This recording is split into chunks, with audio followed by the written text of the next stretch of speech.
সূরা আস-সাফ 61 নম্বর সূরা। বিসমিল্লাহির রহমানির রহিম। আয়াত 1। তাসবিহ করে আল্লাহর যা কিছু মধ্যে আসমান সমূহের, যা মধ্যে আছে পৃথিবীর, এবং তিনি পরাক্রমশালী ও প্রজ্ঞাময়। এই আয়াতটা 1 নম্বর আয়াতে যা আছে আল্লাহ লিখেছেন, যা আল্লাহর বাক্য, কথা কেউ লিখেন এটা, তিনি যার বাক্য তিনি এভাবে সাজিয়েছেন। আপনি এই বাক্যের গুরুত্ব অবশ্যই দিতে হবে। এটা আসমান জমিনের সৃষ্টি আছে বলে আপনি বলবেন না ও তো কোনো ব্যাপারই না, আল্লাহ এভাবে সাজিয়েছে। কিন্তু তাসবিহ করে আল্লাহর যা কিছু মধ্যে আসমান সমূহের, যা মধ্যে আছে পৃথিবীর, তিনি পরাক্রমশালী প্রজ্ঞাময়। তিনি তো সাজিয়েছেন, না কে সাজিয়েছে? এটা তিনি সাজিয়েছেন। তাদের বাক্য কিন্তু গুরুত্ব দিতে হবে। তিনি এই কথাটা কেন সাজিয়েছেন, তিনি যে এটা আমার উপলব্ধি করতে হবে যে কেন তিনি এই কথার সাথে, যে আসমান এবং জমিনের মধ্যে যা আছে সব আল্লাহ তাসবিহ করে। তিনি পরাক্রমশালী রাজাধিরাজ, তিনি সব কিছুর মালিক। প্রজ্ঞাময় মানে আমরা সবাই প্রজ্ঞাময় কথাটা সব জায়গায় আছে কোরআনের মধ্যে। অ্যাকচুয়ালি বাংলা ভাষা যদি বলে তিনি, আপনি যদি বুঝতে চান তাহলে তিনি বোঝাতে সক্ষম। এটা আমার ভাষা, আমি পেয়েছি। আপনি যদি বুঝতে চান এটা, তাহলে তিনি বোঝাতে সক্ষম। কথাটা বোঝা গেল? আসমান জমিনি যে গুণকীর্তন করছে, এটাকেও আমি আপনাকে বলে বোঝাতে পারবো না। 24 ঘন্টার জন্য আল্লাহর রিয়াবতে গুণকীর্তন হচ্ছে, এটা আপনি যদি বুঝতে চান তাহলে আল্লাহ আপনাকে বোঝাতে সক্ষম। সেখানে হিকমা, এটা আমার বুঝে আমি পেয়েছি একেবারে সরল ভাষায়। পরে আয়াতে বলছে, হে যারা ঈমান এনেছো, ও হে যারা ঈমান এনেছো, বিশ্বাস এনেছো, তোমরা কেন বলো এমন কথা যা তোমরা করো না। হঠাৎ আল্লাহ এরকম আয়াতের পর একটা আয়াত টানলেন। যারা বিশ্বাস এনেছো, এখন আসমান জমিনি যে প্রশংসা মহিমা ঘোষণা করে, এটাকে আমরা বিশ্বাস এনেছি? মাথা নাড়েন না। এনেছি কি? বিশ্বাস এনেছি, কিন্তু ও বিশ্বাসের কোনো দাম নেই। যদি বিশ্বাস এনে থাকি যে আসমানের সমস্ত কিছু গুণকীর্তন তার সব কিছু, তিনি এটা বোঝাতে সক্ষম, আমরা বুঝতে চাইলে। পরে এত বলছে তোমরা ঈমান, এরপর তোমাদের বিশ্বাস আছে যে আসমানের এই জমিনের যা কিছু আছে সবই আল্লাহর গুণকীর্তন চলে, তার হুকুমে চলে, তার আয়াতের মধ্যে চলে। এটাকে বিশ্বাস আমাদের পরিপূর্ণ নেই। বিশ্বাস নেই বলে আল্লাহ বলেছে তোমরা ঈমান বিশ্বাস এনেছো এমন কথা কেন বলো যা তোমরা বলো না। এখন আমরা আলহামদুলিল্লাহ যদি বলি, আলহামদুলিল্লাহ সমস্ত প্রশংসা আল্লাহর জন্য, আসলে কি সেটা হয়? সেটা কি কার্যকরিতা হচ্ছে আমাদের জন্য? আল্লাহ কথাটা টেনেছেন, কিন্তু এই জন্য এমন কথা কেন বলো যা তোমরা করো না। আল্লাহ যদি প্রশংসা করি তাহলে আপনি বান্দা, তার কথা মতো চলতে রাজি তো? আপনার তো কিছু নেই, সবই তো আল্লাহ, তাহলে তার কথা মতো আপনাকে চলতে হবে। তাহলে এমন কথা কেন বলি যা তোমরা করো না। আমরা আলহামদুলিল্লাহ সুবহানাল্লাহ বলে বিভিন্ন রকম ভাবে, আমার বিজনেস ভালো, আমার ইঞ্জিনিয়ারিং ভালো, আমার চাকরি ভালো, সব আলহামদুলিল্লাহ, সব আলহামদুলিল্লাহ। কে দেশে? না আল্লাহ দেশে। তা বিশ্বাস আনার জন্য আল্লাহ দেয় না তোমাদের? মুমিন হওয়ার জন্য আল্লাহ তোমাদের দেয় না সাহায্য? বোঝা গেল না? আমার এবারে মেয়ে পাশ করেছে, ছেলে পাশ করেছে, ছেলে জয়েন্টে পড়েছে, চাকরি করেছে, এই করেছে, এটার জন্য সব আলহামদুলিল্লাহ বলে, বলে না? কালকে একজন আমার চোখের সামনে এমন একটা ড্রেস পরেছে একটা মহিলা, তা অন্তত প্রত্যেক কথা কথা ইনশাল্লাহ বলছে। শুধু ইনশাল্লাহ অর্থ বলতে হচ্ছে যে আমি তো পড়াশোনা করতে পারি না, আমার ছেলেকে আমি এই এস্টাবলিশ করে তারপরে ছাড়বো, ইনশাল্লাহ ইনশাল্লাহ। আরেকজনের সাথে কথা বলছে, ইনশাল্লাহ আমি ওকে ওই জায়গায় নিয়ে যাবোই, ইনশাল্লাহ ওই জায়গায় আমি নিয়ে যাবো, একবারে 5 বার বলেছে। আমি পরে তার কাছে জিজ্ঞেস করলাম, যে লোকের সাথে বলছে, আমি তো ইনশাল্লাহ বলেছে, কি ব্যাপারে বলেছে? বলছে বাদ দাও তুমি কথা। ইনশাল্লাহ আমি মোমেন হব আল্লাহর কথা শুনে। ও হে যারা ঈমান এনেছো, তোমরা এমন কথা কেন বলো যা তোমরা করো না। যদি আল্লাহ সবকিছু হয় এখানে, তাহলে আপনার কাজ কি? আপনার একটা কাজ আছে। তারপরে কাজ বলছে, অতিশয় ক্রোধজনক আল্লাহর কাছে যে তোমরা বলো এমন কথা যা তোমরা করো না। কত বড় কথা বলেন জিন্দেগি। সমস্ত প্রশংসাকার আল্লাহ। দুনিয়ার মালিককে? এক কথায় আল্লাহ। খাদ্য দেয় কে? আল্লাহ। পাখিদের খাদ্য দেয় কে? সমস্ত অল এভরিথিং যদি বলাই চিল্লে চিল্লে চিল্লে বলবে আল্লাহ। আল্লাহ বলছে অতিশয় ক্রোধজনক আল্লাহর কাছে তোমরা যা বলো যা তোমরা করো না। সবই আল্লাহ করছে, সবই আল্লাহ করছে, কিন্তু তার কথা মতো কেউ চলে না কেন? তাহলে বিশ্বাস পরিপূর্ণ না। সহজ কথা একটা কথা, কিন্তু বিশ্বাস পরিপূর্ণ না। বিশ্বাস পরিপূর্ণ হলে কাজ ইনশাল্লাহ হবেই। বিশ্বাস পরিপূর্ণ। বিশ্ব জগতের মানুষের কাছে যারা কোরআন হাতে করে নিয়েছে, একটাই কথা, কোরআন থেকে যে জেনে নিন বিশ্বাস পরিপূর্ণ না। যেটা আমার অভিজ্ঞতা দেখছি, বিশ্বাস পরিপূর্ণ না। এখন আল্লাহ কি পছন্দ করেন এবার বলছে। আচ্ছা, নিশ্চয় আল্লাহ পছন্দ করেন তাদের যারা সংগ্রাম করে, লড়াই করে, তার পথে সারিবদ্ধ হয়ে তারা যেন সুদৃঢ় প্রাচীর। এখন আল্লাহ পছন্দ করেছেন এটা, আমাদের কি পছন্দ? এটা কি আমাদের পছন্দ? এক আয়াত ছেড়ে যদি 1 নম্বর আয়াত ছেড়ে দেন তাহলে বাকি আয়াতগুলো কিন্তু বুঝতে অসুবিধা হবে। নিশ্চয়ই আল্লাহ পছন্দ করেন তাদের যারা লড়াই করে, সংগ্রাম করে তার পথে, সহজ সরল ভাষা, কোনো জটিলতা নেই, সারিবদ্ধভাবে, বুনিয়াম মারসুস, বুনিয়ানুন মারসুস, এখানে হচ্ছে সুদৃঢ় প্রাচীর। বুনিয়ান মানে ধরেন কাঁথা সেলাই করে, কোন সেলাই করে দেখবেন পরপর সেলাই পড়ে না, একটা তো ফাঁকা আছে কোনো সময়। আল্লাহ কি ভাষা বোঝাতে চাইছেন? প্রাচীরের ভাষাও দেখিয়েছে আল্লাহ। প্রাচীর যখন পরপর ইট গাঁথে গেতে গেতে, আল্লাহ এইটা পছন্দ করেন, তোমরা সারিবদ্ধভাবে আল্লাহর পথে সংগ্রাম করো, এটা আল্লাহ পছন্দ করে। এটা হেনতালা কথা না, মুখে মুখে বলার কাজ না। এটা প্রত্যেক ব্যক্তি তার নাফসের সাথে এক হয়ে তারপর সারিবদ্ধ হবে। সারিবদ্ধ কেন নেই আজকে? কেউ কারো নাফসে পরিত্যাগ করতে রাজি না, নাফসের খোয়াইশ কেউ পরিত্যাগ করতে রাজি না।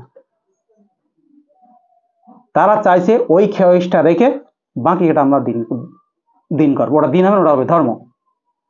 ধর্ম বানানো হয়েছে ফাঁকি দেওয়ার জন্য। আল্লাহর হুকুম, আল্লাহর কথা, আল্লাহর বিধানকে ফাঁকি দেওয়ার জন্য ধর্ম বানানো হয়েছে। প্রত্যেক গোষ্ঠী, পৃথিবীতে যত গোষ্ঠী আছে সব আল্লাহর এই স্রষ্টার কথাকে না মানার জন্য এটাকে বানানো হয়েছে। আমরাও সেই পথে পৌঁছি, আমরাও তার বাইরে না, আমরা তার বাইরে না।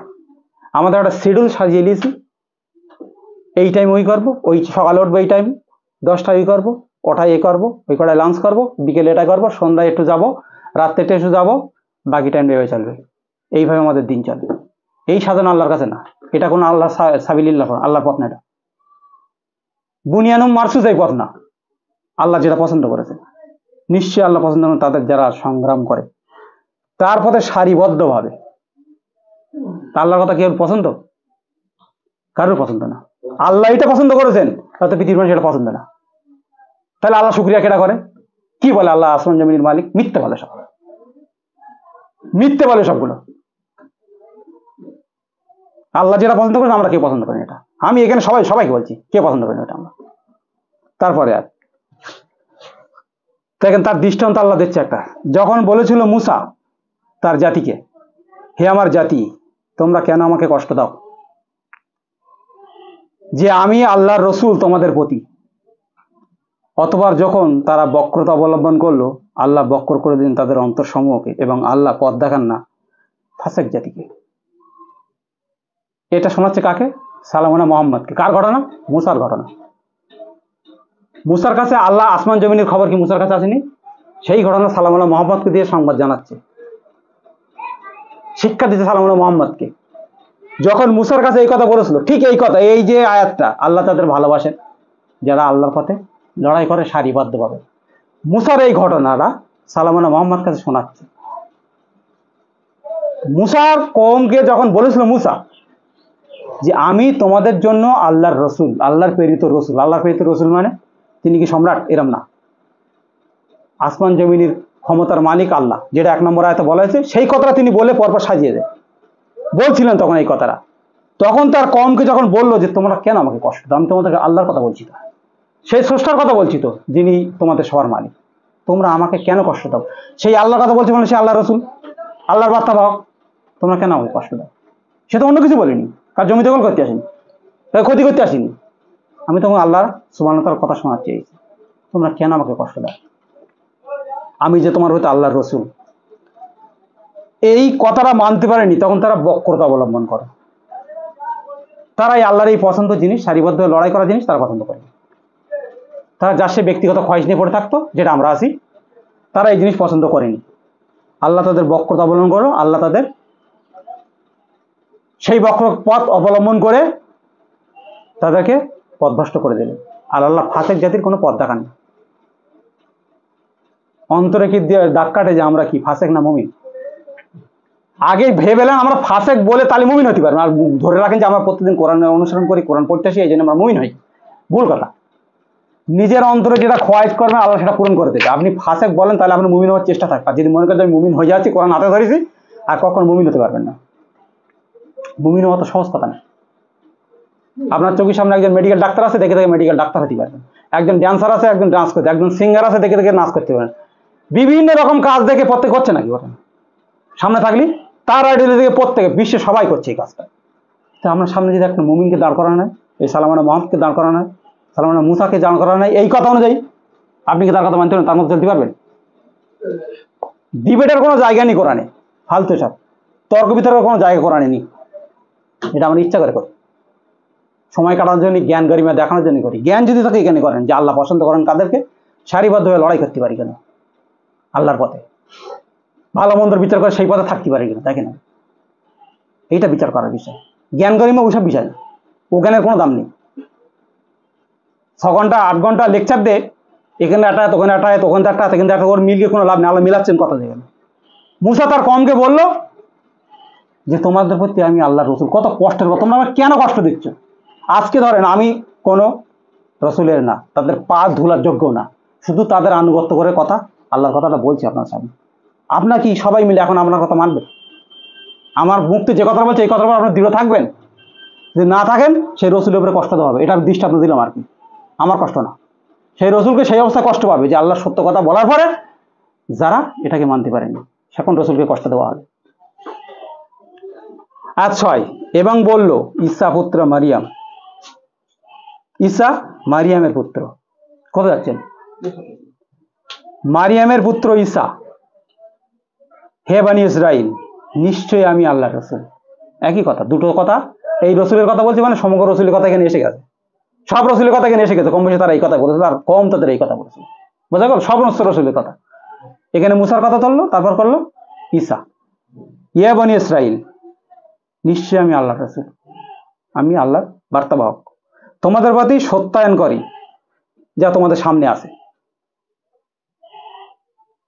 তাদের সময় যে কিতাব ছিল, যে বিধান ছিল, যে চলার পথ ছিল, নির্দেশনা যেন পথ, সেটা তোমাদের সামনে যেটা আছে সেটা সত্যায়ন করে আমি এসেছি।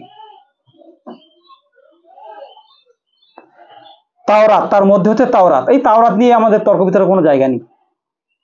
এখানে কিতাবও বলেনি আল্লাহ, কোনোভাবে বিধানও বলেনি। তাওরাত তাওরাতের মতন রাখেন। সুসংবাদদাতা একজন রসুলের আসবেন আমার পরে তোমাদের মধ্যে হতে, তার নাম হবে আহমদ। অতবার যখন তিনি তাদের কাছে আসলেন সুস্পষ্ট প্রমাণাদি সহ, তখন তারা বললে এরা প্রকাশ্য জাদু। কথাগুলো ভালো করে খেয়াল করেন কিন্তু কথার দিকে, আল্লাহর কথার দিকে। ঈসা এসে বলল যে আমি তোমাদের সামনে যেটা আছে এটা সত্যায়ন করি, আল্লাহর কথা সত্যায়ন করি।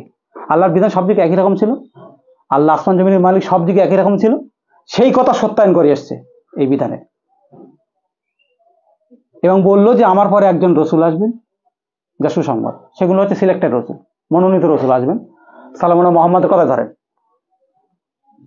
যখন সালমান মোহাম্মদ আসলো এই কিতাবের অনুসারে, যখন দেখলো সুস্পষ্ট প্রমাণ নিয়ে আসলো, তখন তার কওমের লোক কি বললো? এ তো স্পষ্ট জাদু। স্পষ্ট জাদু মানে এখানে জাদু আছে শিহরণ মুবিন। শিহরণ মানে কি? একটা ধর্ম প্রতিষ্ঠিত আছে, একটা সমাজ প্রতিষ্ঠিত আছে। যখন এই সমাজ প্রতিষ্ঠিত আছে, আপনার এখানে 5 জন মিলে একটা সমাজের মধ্যে আসি, উনি একরকম নিয়ম আছে, উনি একরকম, উনি একরকম, প্রত্যেকটা নিয়মের মধ্যে আছে, নিয়ম সব একই। এখন এর মাঝখানে আমি এই কোরআনের কথা বলছি, এই কথা বলছি প্রত্যেকটা নিয়মের বিরুদ্ধে। তোমার আপনাদের যে যে নিয়মে আছেন, যে যে পথে আছেন, যে ব্যবসা বাণিজ্য যার পথে আছেন, প্রত্যেকটাই কোরআন তার নিয়মের বিরুদ্ধে। কথা বোঝা গেল? এই নিয়মের বিরুদ্ধে। এখন এই কথা যখন ঈসা বলল, মুসা এই সালমান মোহাম্মদ যখন বলল এই কথা, কোরআনের কথা, তখন বললো তোমার এই কথা তো গা শিউরে ওঠে। আমাদের ধর্ম এরকম, আমরা ব্যবসা বাণিজ্য এরকম করি, সপ্তাহে একদিন জমায় যাই, 5 ওয়াক্ত বই করি, বা আমরা বিভিন্ন রকম ব্যবসায়ী এখানে এখানে এ করি, তুমি কি কথা বলছো? জাদু মানে হচ্ছে গা শিওরন, মানে গা শিউরে ওঠে কথা। এমন কথা কেন বলছো? আমরা তার প্রতিষ্ঠিত আছি। শুধু ধর্মের ব্যাপার না, আপনি আপনার ব্যবসায় প্রতিষ্ঠিত আছেন, ওই ব্যবসা যেভাবে ব্যবসা করেন ওই ব্যবসা কোরআনের সাথে মিলবে না। যেটা আমার অভিজ্ঞতা গেছে, ওই সব ব্যবসা কোরআনের সাথে মিলবে না। আল্লাহ ওইভাবে ব্যবসা করতে বলেন। যে ব্যবসা করছি ওটা আমাদের মন মেজাজের ব্যবসা, নিজের খাইশ ইচ্ছা পূরণ করার জন্য ব্যবসা। আল্লাহ যেভাবে ব্যবসা করতে বলেছেন, পছন্দ করেছেন যে ব্যবসা, যেভাবে বলেছেন আমরা কিন্তু এভাবে করিনি। সেটা আমাদের কারো পছন্দ। যদি তাই থাকতো তাহলে যুগে যুগে কোরআনের মধ্যেই বহু নবী রাসূলের সাথে বহু কমের লক্ষ লক্ষ কোটি কোটি লোক তার মধ্যে হাজির হয়ে যেত, ইউনুসের কম ছাড়া। একমাত্র ইউনুসের কম ছিল বেশি, আর না তো কোনো কমের সাথে লোক ছিল না। কোরআন তার সাক্ষী। তাহলে সালমান মোহাম্মদ যখন আসলো তখন এই কিতাবের কথা বললো, কোরআনের কথা বললো, বলে তুমি তো এমন কথা বলে তো গা শিউরে উঠছে, পছন্দ হলো না কারো। অথচ সালমান ঈসা তিনি সুসংবাদ দিয়েছেন একজন রসুলের। আয়াত 7, কে অধিক জালেম তার অপেক্ষা যে রচনা করে আল্লাহর উপর মিথ্যা, অথচ তাকে আহ্বান করা হয় ইসলামের দিকে। এই যে ইসলাম করে আমরা যে মাথা খারাপ করি, ইসলাম ধর্ম, ইসলাম ধর্ম, আসলে ইসলাম কোনো ধর্ম না। ইসলামের অর্থ শান্তিও না, ইসলামের অর্থ হচ্ছে পরিপূর্ণ আত্মসমর্পণ, আল্লাহর কাছে পরিপূর্ণ আত্মসমর্পণ। অধিক জালেম কে, যে তার অপেক্ষা যে রচনা করে আল্লাহর উপর মিথ্যা। যদি কেউ সমর্পণ না করে তাহলে সে আল্লাহর উপর মিথ্যা রচনা করে, সে যত ভালো কাজ করুক না কেন পৃথিবীতে। পূর্ণাঙ্গ রূপে আল্লাহর কাছে স্যালেন্ডার না করলে সে পৃথিবীতে যত ভালো কাজ করুক না কেন সে ওই মিথ্যা রচনা করবে। কারণ আল্লাহ বলেছে পরিপূর্ণ সমর্পণ না করলেই মুসলিম না হয় তুমি মৃত্যুবরণ করো না। তা ইসলাম মানে হচ্ছে পরিপূর্ণ আত্মসমর্পণ। তাকে যখন ডাকা হচ্ছে ইসলামের দিকে, 1 নম্বর আয়াত যদি দেখেন যে সাব্বাহ করছে সমস্ত জগৎ প্রতিপালক, প্রতিপালকের এই সমস্ত গুণকীর্তন করছে সমস্ত কিছুই। এই কথাটা যদি মনে রাখেন আপনি, তাহলে আপনি পৃথিবীর মধ্যে কিছু নিজেকে কিছু দাবি করা যায়? সমস্ত মত যদি আল্লাহর কাছে হয় তাহলে আপনার কিছু দাবি করা যায় পৃথিবীতে? তাহলে এখানে বলছি যে অধিক জালেম কে, তার অপেক্ষা যে রচনা করে আল্লাহর উপর মিথ্যা। অর্থাৎ যদি সমর্পণ না করে আল্লাহর দিকে তাহলে সে আল্লাহর উপর মিথ্যা রচনা করবে। পৃথিবীতে কারোর কোনো অনুপরিমাণ এখতিয়ার নেই পৃথিবীতে। আসমান জমিন সৃষ্টিতে, আসমান জমিন চলাকালীন যত কিছু চলছে পৃথিবীতে কারোর কোনো এখতিয়ার নেই, কিচ্ছু নেই কারোর। তাহলে আমি সমর্পণ করতে রাজি কি কাজে বলেন? বলেন দিলে একটু মনের অন্তর থেকে। পরিপূর্ণ সমর্পণ আল্লাহ নেবেন না। ও আপনার সাজানোর কথা কিচ্ছু আল্লাহ নেন না, আল্লাহ সাজিয়ে দিয়েছেন কথা। তার থেকে অধিক জালেমকে যে আল্লাহর উপর মিথ্যা রচনা করে, অথচ তাকে ডাকা হয় ইসলামের দিকে, পরিপূর্ণ আত্মসমর্পণের দিকে। আপনি আসি নেই, একটু চিন্তা করে দেখেন দিন যে পূর্বের জাতি কেন ছিল না, আমি কেন নেই, সব পরিষ্কার হয়ে যাবে, সব পরিষ্কার হয়ে যাবে, কিন্তু কিছু বলতে হবে না, কারো কিছু বলতে হবে না তখন। অথচ তাকে ডাকা হয় ইসলামের দিকে এবং আল্লাহ পথ দেখান না জালেম লোকদের। জালেম কেটা? এখন যদি বলা জালেম অমুক মুফতি, অমুক জালেম। জালেম মানে কি? যে নাফসের প্রতি নিজে নিজে জুলুম করে, সেটা প্রথম জালেম। আল্লাহ তাকে ডাকছে একটা সরল পথের দিকে, তাকে ভালো পথের দিকে, পথভ্রষ্ট দিকে। আল্লাহ কি সঠিক পথে ডাকে না পথভ্রষ্ট দিকে? ভালো পথে ডাকে। এখন ওই পথে যদি না যাই তাহলে আমার এই নফসকে কি করছি? আমি জুলুম করছি না? জালেম তো প্রথম আমি তো শুধু ফতোয়া দেবার হচ্ছে অমুক জালেম, অমুকরা ওই করছে, অমুক ওই করছে, এটা বাদ দেন। আগে দেখেন আল্লাহ বলছে পথ দেখান না জালেম লোকদের। এখন জালেম আমি পড়ি কি দেখি? আমার নফস যখন আল্লাহর পথে সিরাতুল মুস্তাকিমে থাকতে না চাই তখন সে নফস কি জালেম নাকি? সে নফস তো ঠিক না। তো আয়াত 8, এই মিথ্যা রচনাকারীরা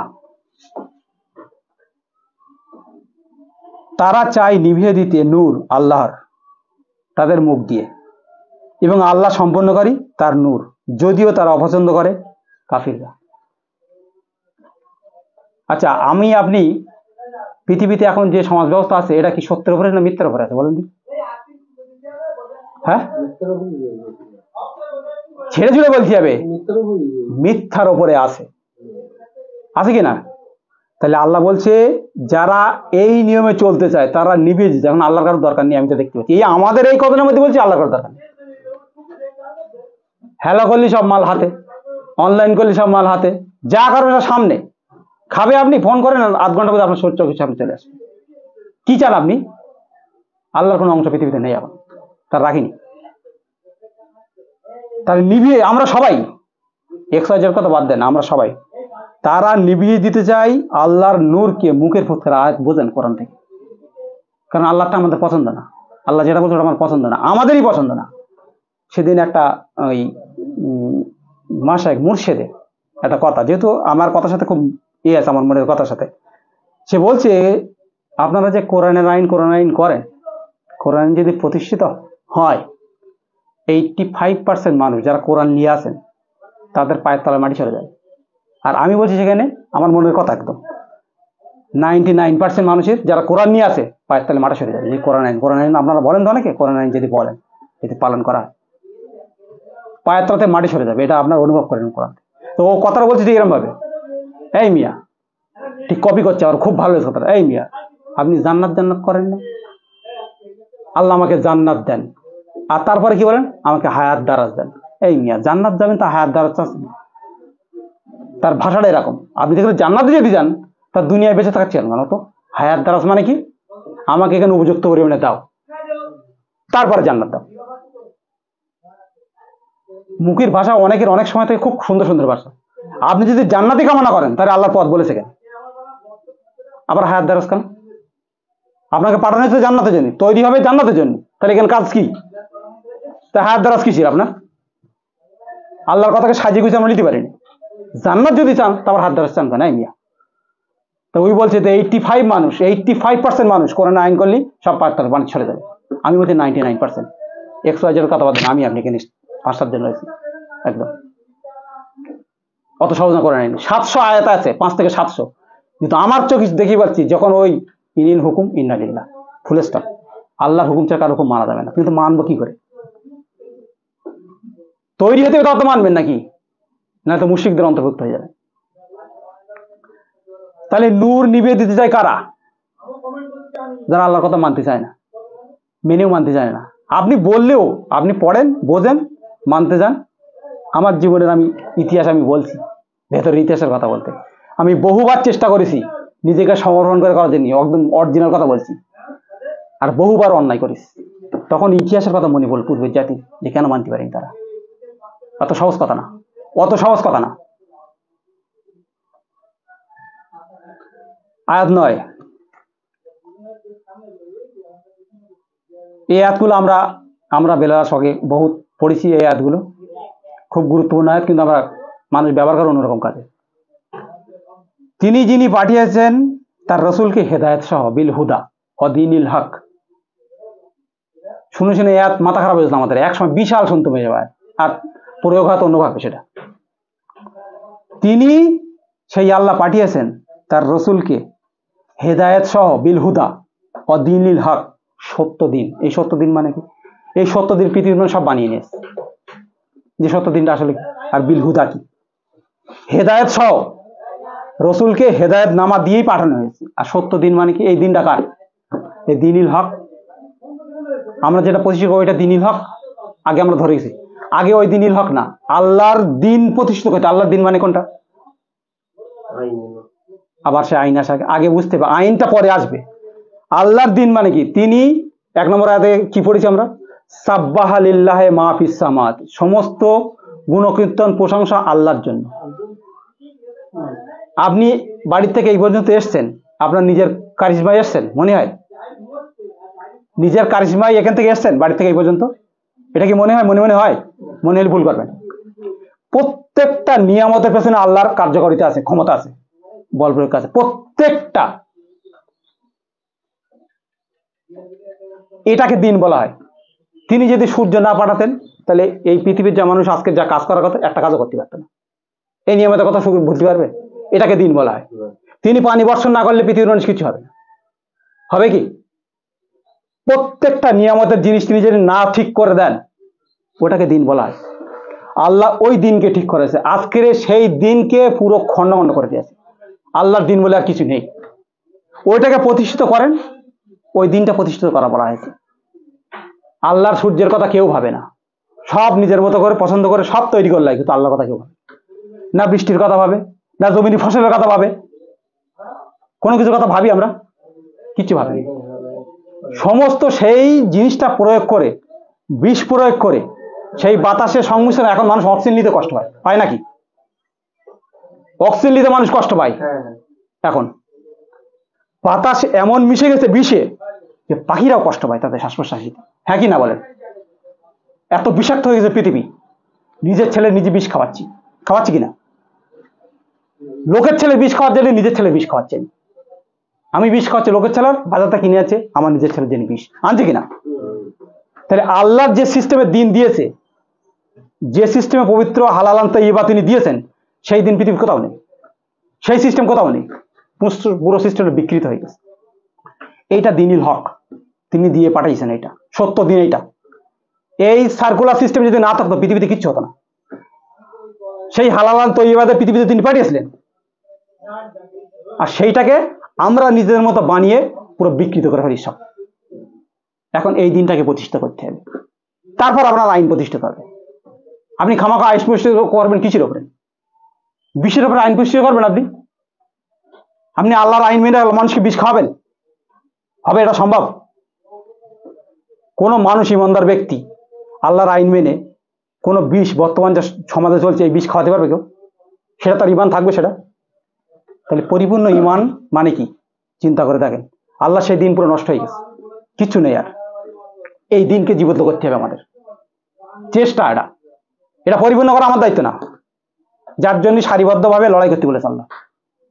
বুনিয়ানুন মারসাস, সুতোর পর সুতো, কোনো ফাঁকা রাখলে হবে না। কোনো দিকে খেয়াল করো না, সংসার না জীবন না ব্যবসা বাণিজ্য, ওসব পরে যদি কোরআন মানতে চান। আর যদি মনে করেন না ব্যক্তিগতভাবে, তখন করে মিথ্যা রচনা করবেন। যে দায়িত্ব দেখেন পাঠানো হয়েছে, এখানে ভোগ করার দায়িত্ব জন্য কাউকে পাঠানো হয়নি, এখানে দায়িত্ব দিয়ে পাঠানো হয়েছে। সেই দায়িত্ব পালন করার পরে আল্লাহ জান্নাতে যাবে। ভোগ করার, নিয়ামত করার যে দায়িত্ব সেখানে গিয়ে হবে, এখানে কিছু করার যায় না কিন্তু যদি কোরআন মানতে চান। আর যদি মনে করেন না ওই মিশ্রিত করবেন, তাহলে যে যেমন করছেন সেটা করতে পারেন। তাহলে তিনি পাঠিয়েছেন তার রসুলকে হেদায়েত সহ ও সত্য দিন দিয়ে, তা বিজয়ী করে যেন সর্বপ্রকার দিনের ওপর, যদিও মুশরিকরা অপছন্দ করে। এই মুশরিকরা আল্লাহর দিন আমাদের পছন্দ না। আমি মানুষকে খুব গভীরভাবে দেখেছি, অন্তর দিয়ে খুব দেখেছি। মানুষকে এই আল্লাহর যে দিন, যে নিয়ামত দিয়ে আল্লাহ পৃথিবীতে পাঠিয়েছেন, সেই সমস্ত দিনের যে নিয়ামত, সেই জিনিস সঠিকভাবে মানুষের কাছে পছন্দ না। বিষ খাচ্ছে তো খাচ্ছে, কোনো ব্যাপার নেই। এগুলো বলবে এই বিষ না দিলে মাল ফসল হবে না। তো সত্যের সাথে ভালো মন্দ, একটা ফলের সাথে খারাপ ফসল মিশাতে কেন বলো না? ব্যবসায় লস হয়ে যাবে। আচ্ছা আল্লাহ বাবা, তুই আজকের ভালো ফসলের সাথে, ভালো ফলের সাথে খারাপ ফল দিচ্ছি, ঠিক আছে, কালকে যখন ফল আনতে যাবে ওই ফলটা কোথাতে আসবে? ওটা তো আল্লাহর কাছে আসবে। তাহলে তিনি ভালো ফল দিতে পারেন না, তাহলে তুই খারাপ ফল দেবে কেন? সেখানে বিশ্বাসটা নেই যে আল্লাহ আমাদের দিবে। আল্লাহ বলেছে তোমরা পরিপূর্ণ ইমান হলো মাটি ফুড়ে তোমাদের রিজিক তৈরি হবে। আল্লাহ বলেছে কেন? আয়াতের মধ্যে, কোরআনের মধ্যে আছে। আর আমরা নিজে রিজিক বানিয়ে নেওয়ার চেষ্টা করছি। কলাই কি করে বছরে দুবার হবে? কবি সারা বছর পাওয়া যাবে কি করে? কি করে হাত বাড়ালে সব পাওয়া যাবে সাথে সাথে? আসলে কি ওটা পুষ্টিকর জিনিস?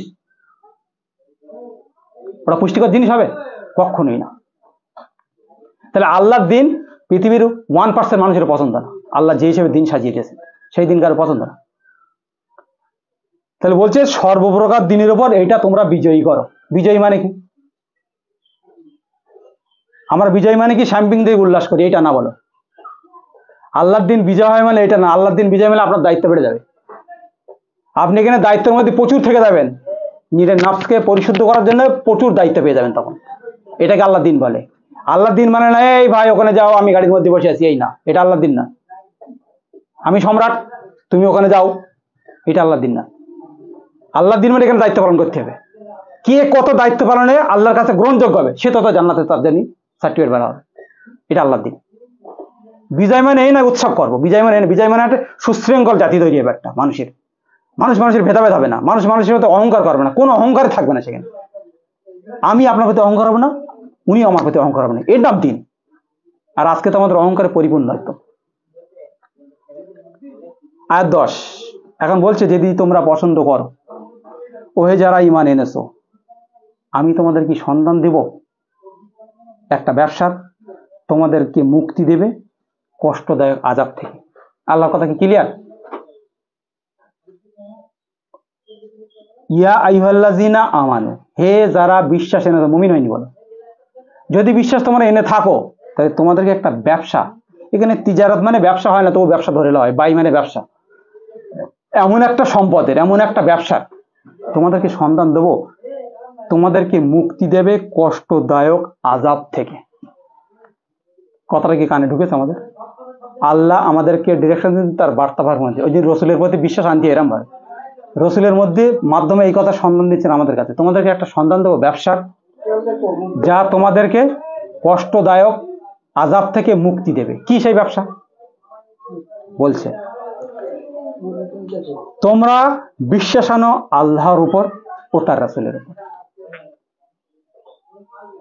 সর্বপ্রথম যে কাজটা আল্লাহ বলেছে, তোমরা বিশ্বাস আনো দৃঢ়ভাবে আল্লাহর ওপর। এই আল্লাহর ওপরে বিশ্বাস আমরা যতই বলি না কেন, বিশ্বাস আছে, বিশ্বাসের সব ঘাটতি আছে। আল্লাহকে আল্লাহ বলে আমরা স্বীকার করি না। আল্লাহ আগে আল্লাহ বলে স্বীকার করতে গেলে কোরআনের মধ্যে সম্পূর্ণভাবে সাবজেক্ট দেওয়া আছে কিভাবে আল্লাহকে আল্লাহ বলে স্বীকার করতে হবে। তিনি যে আল্লাহ, বহু জায়গায় দেওয়া আছে, তিনি এই আল্লাহ, তিনি এটা করেন, এই তোমাদের আল্লাহ, এই তোমাদের রব, এই তোমাদের প্রতিপালক। বহু দৃষ্টান্তে আল্লাহ বলেছে এর মধ্যে, কোরআনের মধ্যে বহু জায়গায়, এক জায়গায় বলে। তা তোমরা বিশ্বাস আনো আল্লাহর প্রতি, তার রসুলের। রসুলের প্রতি কি আর বিশ্বাস আনবে? রসুলটা এখন নেই, রসুল নেই, কিন্তু জীবনে রসুলের কথা হচ্ছে, কিন্তু তাদের মুখ দিয়ে এই কথা বার হয়েছিল। কোরআনের মধ্যে যা 25 জন রসুলের নাম বলায়, তাদের যে জীবন হিস্ট্রি এর মধ্যে আছে, কারোর কোনোদিন কি সময় আছে তাদের হিস্ট্রিগুলো দেখার? আউট হিস্ট্রি বাদ দাও, রসুল কে, আসলে কে রসুল, তাকে রসুল কেন পছন্দ করেন, মনোনীত কেন করেছেন, আর তিনি কি ডিপেন্ডেন্ট ভাবে চলেছেন, সেই জিনিসগুলো দেখার ব্যাপার আছে।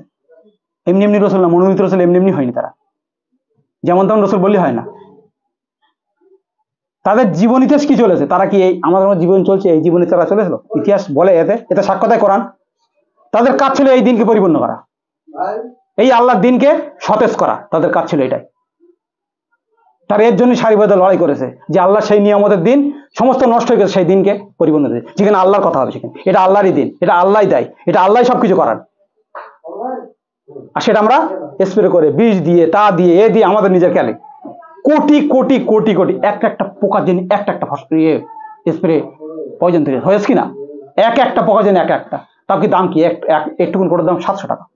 আবার দিমাগ ভরে কিনে নিলে সেগুলো, এ না দিলে হবে না ফসল। কেন? ফসল কে দেয়? ফসল দেয় কে? দেওয়ার মালিক কে? আল্লাহ। এই পরিমাণ বিশ্বাস আমাদের নেই, আমাদের ওই ধৈর্য নেই।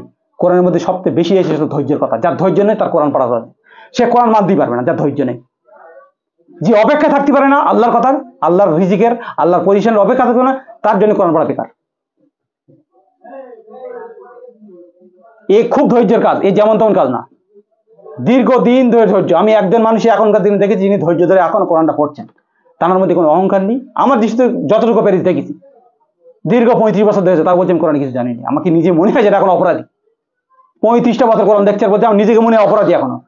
আপনি তো দুদিনের পরে বলছি না বুঝে কিছু কোরআন, কিছু বোঝেননি কোরআন, নিজেকে অপরাধী মনে হচ্ছে। রাসূলুল্লাহ বলেন নিজেকে অপরাধী, সূরা আকাব নামে জানি না কিয়ামতের দিন আল্লাহ আমার সাথে কি ব্যবহার করবে। তাই সারা জীবন তারা মনোনীত রসুল, তারা এই কাজ করে যাওয়ার পরে বলেছে কিয়ামতের দিন আমাদের সাথে কি ব্যবহার করবে আল্লাহ। হ্যাঁ, আর আমরা কি বলছি? 35 বছর গবেষণা করছে তিনি, তাঁর সবকিছু ঠিক আমি বলছি না, কিন্তু তাঁর মুখের একটাই কথা যে আমাকে মনে হচ্ছে এখন অপরাধী। দীর্ঘ সকাল সন্ধ্যে রাতে কিয়ামতের সমস্ত কিছু করে তিনি, কোরআন পড়াকে তিনি বাদ দেননি। বাস্তবে তার কাছে হচ্ছে না, তিনি তবে মানুষ তৈরি করেছেন কিছু মানুষ, জানি না তারা কি করে। তোমরা ঈমান আনো আল্লাহর উপর, তার রাসূলের উপর, এবং তোমরা জিহাদ করো আল্লাহর পথে, সংগ্রাম করো আল্লাহর পথে, তোমাদের মাল সমূহ দিয়ে ও তোমাদের জান প্রাণ দিয়ে আমওয়ালাকুম ও আনফুসাকুম। দুটো জিনিস লাগবে। ইসলাম করবে, এই ভাই ইসলাম লাগবে, কি লাগবে? পয়সা লাগবে, বলতে দিচ্ছি খানিকটা। কত লাগবে? 2 লাখ টাকা লাগবে, দিচ্ছি তার দিয়ে। আপনার জান লাগবে, মাল লাগবে। 2 টাকা দেন, 1 টাকা দেন, জান দিতে হবে, 1 টাকা দিতে হবে। কথা বোঝা গেল ব্যাপারটা? জান এবং মাল, আনফুসাকুম আমওয়ালাকুম, জান দিতে হবে এবং মাল দিতে হবে। একটা দিলে হবে না কখনো। আর দুটোই মানুষের দরকার, মানে প্রিয়, নিজের জানও প্রিয়, মালও প্রিয়।